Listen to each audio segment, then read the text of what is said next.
And then, like I was saying, like they didn't do on the other one, is you could also look at doing that on these second story, or I guess third story dormers as well, where you kind of have the gutter mount, and then you mount two uplights there to highlight those two. And one of the questions I always get asked is it going to be too much light in the window? And rarely is that the case. One, these are not. I don't want to call them, not that they're not functional lights, but they're not the same as, you know, like say the coach lights you have on the garage. It's a very subtle light, and you're not shining it at the window. You're just kind of grazing these areas as well. So it's rarely causes much of an issue. So, hey guys, it's Cal from the Lighting Doctor here. I hope you guys enjoy this video with some more great landscape lighting tips. To learn more about landscape lighting, go and check out our website at lightingdoctor.ca. Or if you want to see what a real quality landscape light should look like, go and check out our Try It Before You Buy It offer, where you can get a premium quality fixture at a discounted rate with your very own battery pack, so you can go and test out how that light's going to look and feel what a real premium quality light should look like. So go and check us out at lightingdoctor.ca, or go watch more videos on YouTube just by searching for the Lighting Doctor. Hey, Joe, yeah, thanks for your email and your pictures here. I'd love to give you a couple thoughts and some things you could do on the house. I mean, great looking property, especially for some landscape lighting. So, I'll give you a couple ideas. Some of you may want to do, or you may not want to do, but I just kind of give you an example. So you kind of see what I'm going to be talking about with some second tier lighting, lighting up the front, the columns, the garage, those kinds of areas. Just kind of give you a quick visual. I will talk about something they didn't do here, but would look really nice on your property. But I think the first thing I would do is I would, kind of like you saw in that other picture, I definitely want to highlight some of the nice stonework you have here. So I think, you know, on both sides of the garage here, I would definitely want to try and light these up with some uplights. Depending where you put your transformer and stuff, how many lights you're going to put in the back will determine how you want to get this light over here, whether you're running wire from the back. Another trick sometimes we do is actually just running it up the downspout and across the roof line, and then drop it back down the downspout over here to get that light here, if you want to keep these all on one, kind of on one wire or one circuit. And it usually saves you wire from having to go all the way around. So I would use a couple uplights, just like these guys here. And what I would do is I'd have those in the rock beds there that you have in the garage, or by the garage, not too far, maybe 12, 18 inches back, and have them shining more upright, so that you can really highlight the nice brickwork you have here. Obviously, I would love to get a light here, but I just don't think that's going to be possible with the concrete. So I think as long as you can balance out both sides, that would be ideal. Something else you could do is if you kind of wanted to light up this top peak along those same lines, running that wire up there. Sometimes what we use, and I'll talk about this in some other areas as well, but is using these gutter mounts that actually mount right in the gutter, and then your light fixture just screws into that as opposed to a ground stake. All our connections that we use are waterproof, so they're fine to kind of sit in here and in here and kind of light up this top peak. So that's one thing you could add if you really wanted to above the garage area.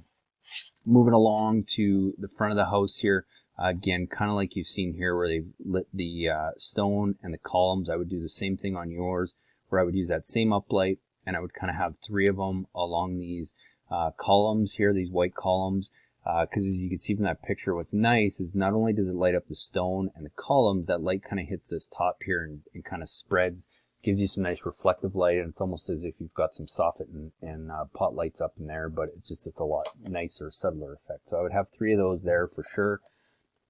And then back in this corner where the stonework is, I would try and use another one of these uplights. The only difference is I would probably just increase the brightness on this bulb a little bit to a 35 watt equivalent. So these come standard with a 4 watt LED bulb, which we call a 20 watt equivalent. So it's 20 watt equivalent to a halogen bulb. But I would upgrade that to a 35 watt equivalent, which is about a 5 watt LED. And what that's going to do is it's going to do a better job of kind of pushing that light further up the stone that you have in here. Same thing, you don't want any of these too far out shining at the house, because that creates a very flat light. You want it a little bit closer, maybe 12, 18 inches back, shining more upright. And then what I would do kind of in this area here, I would probably try and use a wash light on a small shrub like this here.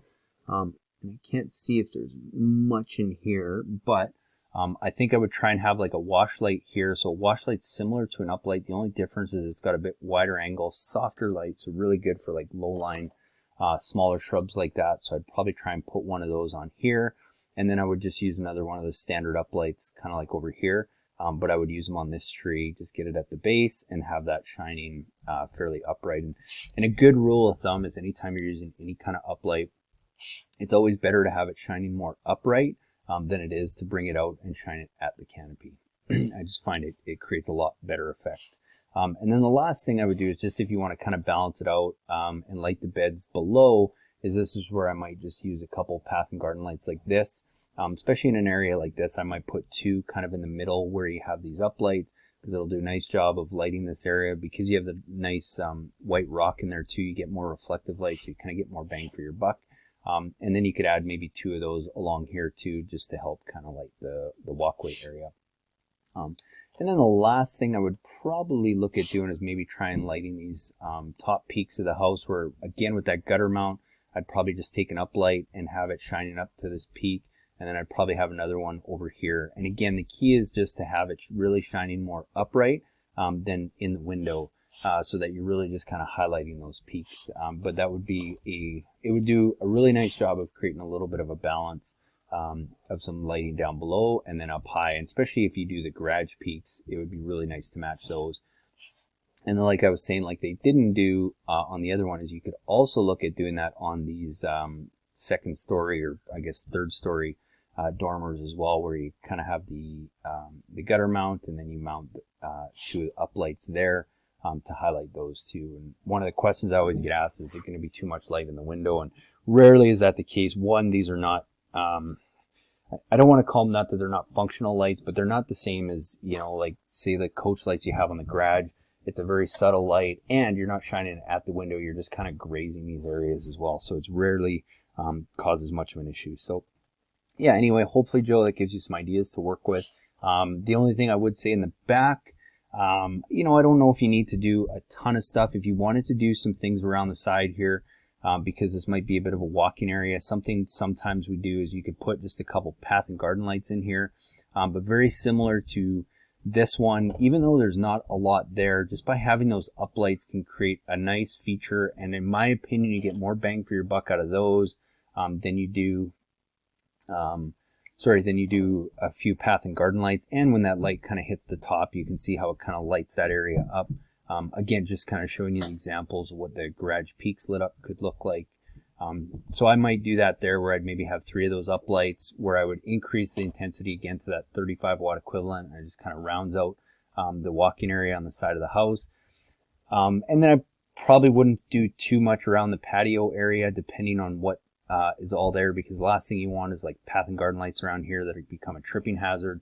What I might do is I might just focus on these back beds, so that as you're looking out from the patio, you have a nice visual, where I'd maybe throw like an uplight on these trees, and then maybe a couple path and garden lights on both sides, just kind of, again, create a nice balance of up and then some down lighting down in the bed. So I'm just trying to see if I missed anything else. And same thing along this side. If you wanted to do something along there, this would be one, because you have an actual walkway here, you might want to just throw a couple path and garden lights here. But depending what's all in here too, if you have some nice features that you can kind of highlight with some uplights, I like doing that in areas like that as well too, because you do get some reflective light off the house. And if you can light those up and kind of create some shadows on the house from those plants, that's a really nice effect too. So let me know how else I can help, Joe, and we can kind of go from there. Hey guys, I just wanted to show you this real quick. If you see here, we got this bed area, and this was an area that was totally isolated, that we couldn't get wire to really. We got this nice, beautiful brick walkway here, but we're out on Vancouver Island, where it is an island, and most of it's rock, and there's just no way we could tunnel underneath that sidewalk without going super deep and totally messing up the gardens. So what we did is, if you see behind me here, on this bush that goes up and then across the doorway here and then back down, what we did is we actually used the gutter, and we actually ran wire up the gutter, over the doorway, and down into this bed here, and we were easily able to do that. And now we didn't have to tear up the whole garden, but we can get power here and still keep all our lights on the same transformer. So Sometimes you got to be a little creative with how you get wire to different areas, but there's always a way, and you'd never even know that that wire's there, because where we came back down in the bed is right behind a trellis that we ended up highlighting and featuring anyway, that you guys can't tell from the video, but I can see it's starting to look really, really good, so I'm glad we lit that up. And that wire's totally hidden, so you'd have no idea how we got that wire there. So sometimes you got to be a little creative. You don't always have to go into the sidewalk, so think of alternative ways. Hey guys, so I just want to show you, we're going to use our accent light a whole bunch in this property. And a lot of common areas we're going to use that is on some nice trees. We got a really nice tree here that we're going to try and focus on.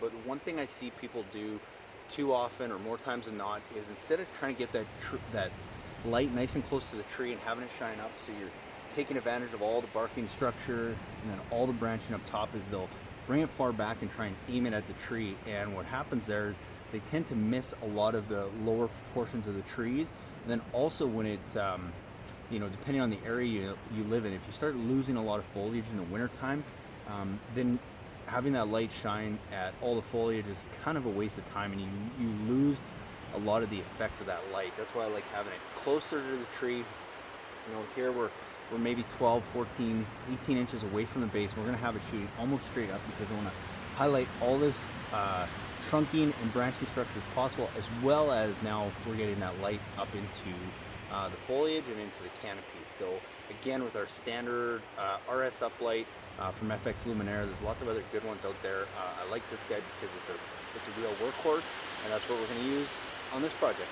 Hey guys, thanks so much for watching. I hope you guys got some great do-it-yourself landscape lighting tips. Now, please be sure to go to our website at lightingdoctor.ca and check out our how-to page. It's full of great resources, from our podcast to our video to our most frequently asked questions. And also check out our Try It Before You Buy It light, where you can actually go now and get one of our premium quality uplights and a King Innovation Instalight, which is basically a battery pack now that allows you to go and run those lights and test them out on your property. Try it for 14 days. If you don't love it, send it back to us and we'll give you a full refund. And if not, you keep the light at a discounted rate and go and buy what you need for your project. So thanks again for watching. Please be sure to leave us a comment. We'd love your feedback. Have a great day.